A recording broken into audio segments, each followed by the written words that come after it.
Hello दोस्तों, कैसे हो दोस्तों। आई होप आप सभी अच्छे होंगे। आज की इस वीडियो में हम बात करेंगे नाटो के बारे में, जो है नॉर्थ अटलांटिक ट्रीटी ऑर्गेनाइजेशन।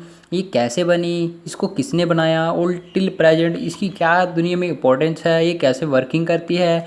तो चलिए दोस्तों दोस्तों बात करें नाटो के बारे में।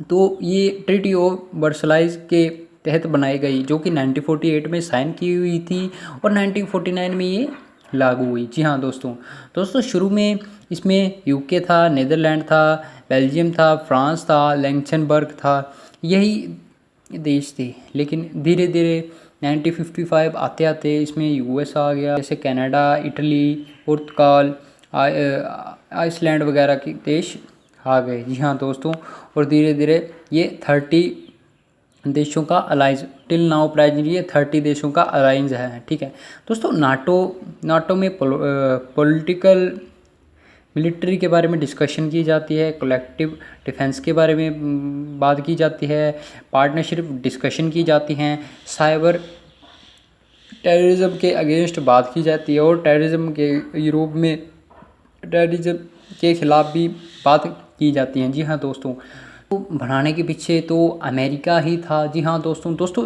बात करें सेकेंड वर्ल्ड वॉर में, तो जब सेकेंड वर्ल्ड वॉर हुई थी ना, वो हुई थी यूरोप में, और यूरोप में पूरा तरह तबाह हो चुका था। वहाँ पे कुछ भी नहीं रह चुका था, इकोनॉमिकली बहुत बैकवर्ड हो चुका था यूरोप। और वहाँ पे सबसे पहले अमेरिका ने ही यूरोप वालों को थोड़ी फाइनेंशियली सपोर्ट की और धीरे धीरे उनसे रिश्ते बेहतर करने लगे, और फिर उन्होंने नाटो की रचना कर दी। नाटो बनाने के पीछे ये रीज़न था कि सोवियत संघ के अगेंस्ट नाटो काम करता था। जी हाँ दोस्तों, और आज भी ये रशिया के अगेंस्ट करता है। जी हाँ दोस्तों दोस्तों बात करें रशिया की, तो रशिया ने भी वार्सराय पैक्ट बनाया था, जो कि 1955 में लागू हुआ था, और उसमें ऑस्ट्रिया, पोलैंड और जर्मनी का कुछ पार्ट था, जो कि सेकेंड वर्ल्ड वॉर ने जो सोवियत संघ था जिन्होंने उस पर कब्जा कर लिया था।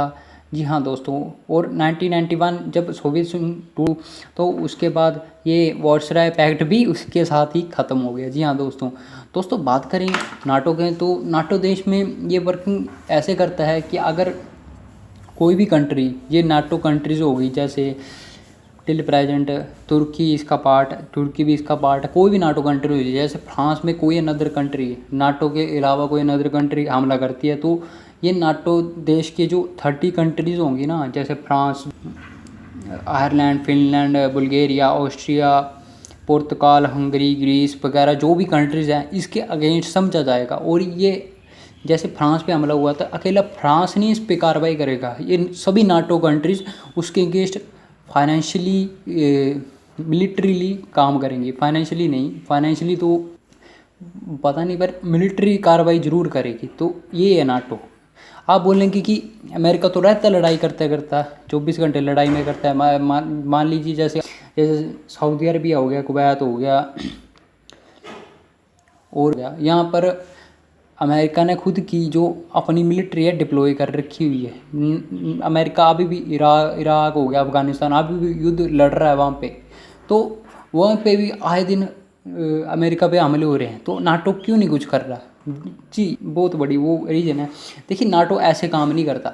जो सऊदी अरबिया, जैसे सऊदी अरबिया हो गया, कतर हो गया, कुवैत हो गया, यहाँ पर अमेरिका ने एक अलग ट्रीटी कर रखी है उन देशों के साथ कि हम आपको अपने बंदे भेजेंगे। उनकी सेना इतनी पावरफुल नहीं है, पावरफुल थी पर, लेकिन अब भी इतनी पावरफुल नहीं है कि वहाँ के जो टेररिज्म वगैरह, आपको पता है अरब कंट्री में टेररिज्म वगैरह अमेरिका ने अलग संधि कर रखी है। आप बोल रहे हैं कि नाटो क्यों नहीं कर रहा कुछ? देखिए नाटो नहीं कर सकता कुछ, क्योंकि नाटो ऐसे नहीं चलता कि कोई भी कंट्री से किसी के अगेंस्ट अगर हमला कर दे तो नाटो सीधा उन पर हमला कर देगा। पहले पूरी मिलिट्री इन 30 कंट्री में, पूरी बड़ा सा इनका हेडक्वार्टर है बेल्जियम में, वहाँ पर पूरी डिस्कशन होती है, पूरा ये देखते हैं कि अनदर कंट्री ने नाटो कंट्री पर हमला क्यों किया, इसके पीछे क्या रीज़न थे, क्या नाटो कंट्रीज़ वालों की कोई गलती थी? नाटो कंट्रीज़ वालों की, मान लीजिए जैसे तुर्की है, अरब कंट्री, ये नाटो का पार्ट है। अगर तुर्की कुछ गलत काम करता है, जैसे कोई भी कंट्रीज में भेजता है, और अनदर कंट्रीज़ उसके अगेंस्ट तुर्की पे हमला करती है तो नाटो कंट्रीज़ कुछ नहीं कहेंगी। जी हाँ दोस्तों, ये भी एक फैक्ट है, मतलब नाटो कंट्रीज अगेंस्ट कुछ नहीं करेंगी, क्योंकि पहले नाटो कंट्रीज अगर उल्टा पुल्टा कोई काम दूसरी कंट्री के अगेंस्ट नहीं कर सकती। यही तो पूरे बंदों की डिस्कशन वगैरह होती है। अगर नाटो कंट्रीज़ की गलती है, कोई नाटो कंट्री के अगेंस्ट काम नहीं करेगा। आप समझ रहे हो मैं बोलने की क्या बात कर रहा हूँ। जी हाँ दोस्तों, तो इसी तरह की हमला तभी करेगा कि अगर बिना मतलब के कोई अनदर कंट्रीज नाटो पे हमला करे। तो जी है, आप बात करेंगे कि आप बोलेंगे 1991 और 19 सोवियत संघ टूट गया, अब नाटो क्या काम कर रहा है। देखिए, नाटो की एक ही काम नहीं है कि सोवियत संघ के अगेंस्ट। नाटो पे ये भी होता है कि जो भी नाटो कंट्री, ब्रिटेन वगैरह हो गया, अगर इनकी खुद भी कोई बॉर्डर डिस्प्यूट होता है ना, तो ये भी नाटो में मतलब कंट्रीज वगैरह में डिस्कशन करते हैं और वही हल ढूंढते हैं और पीसफुली हल ढूंढते हैं, इससे कोई लड़ाई वगैरह ना हो। जैसे जैसे वर्ल्ड वॉर 2 में हुई थी, सभी यूरोप पहले इकट्ठा तो नहीं था, जब ऐसे ना यूरोपियन यूनियन बनी थी और ना ही कोलैबोरेशन नहीं थी टिल नाउ प्रेजेंट। ठीक है, तो 2001 में जब आपको पता होगा कि ओसामा बिन लादेन वगैरह ने इन्होंने दिया था अमेरिका पे, तो नाटोज कंट्रीज़ ही गई थी ओसामा बिन लादेन के को अफ़गानिस्तान में अमेरिका के साथ। तो नाटो कंट्रीज़ ने पूरे बोला था कि ये अकेले अमेरिका पे हमला नहीं है, ये पूरे नाटो कंट्रीज़ पे हमला है। ठीक है, तो ऐसे नाटो कंट्रीज़ काम करती हैं। कोई भी अगर कोई देश नाटो कंट्रीज़ पे हमला करता है तो नाटो सीधा उसकी दूसरे देश के से काम नहीं करता, पहले पूरी उसको डिस्कशन वगैरह हमला किया और पूरे देशों की सहमति होती है, उसके बाद ही नाटो कंट्रीज वगैरह दूसरे देश के अगेंस्ट काम करती हैं। बात करें तो नाटो मेन कंट्रीज है यूएसए मतलब 72 अपनी मिलिट्री पे खर्च करता है।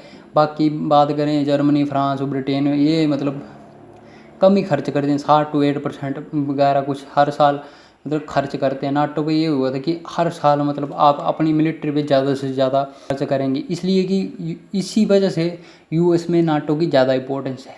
और अनदर इम्पोर्टेंस था तो है क्योंकि जो नाटो के बनाने यूएस का ही था। जैसे कि आप मैं शुरू बताया क्यों था, उन्होंने यूरोप की फाइनेंशियली हेल्प की थी, बहुत सा पैसा दिया यूरोप वालों को और उसके साथ अपने देश के साथ सोशली कोलैब मतलब एक जजमेंट दी कि आप नाटो बनाइए, हम मतलब जिससे कि सोवियत संघ वगैरह अगर कोई बाहर का देश जैसे सोवियत संघ हो गया ये करने आता भी है तो इसके अगेंस्ट हम सब मिल के काम करेंगे। तो इसलिए ये तो हाल फिलहाल इतना ही दोस्तों। अगर वीडियो अच्छी लगी हो तो लाइक कर देना और कमेंट सेक्शन में मेरे को ज़रूर बताना आप नाटो के बारे में क्या सोचती हैं, नाटो में शामिल हो जाना चाहिए। बाय बाय दोस्तों।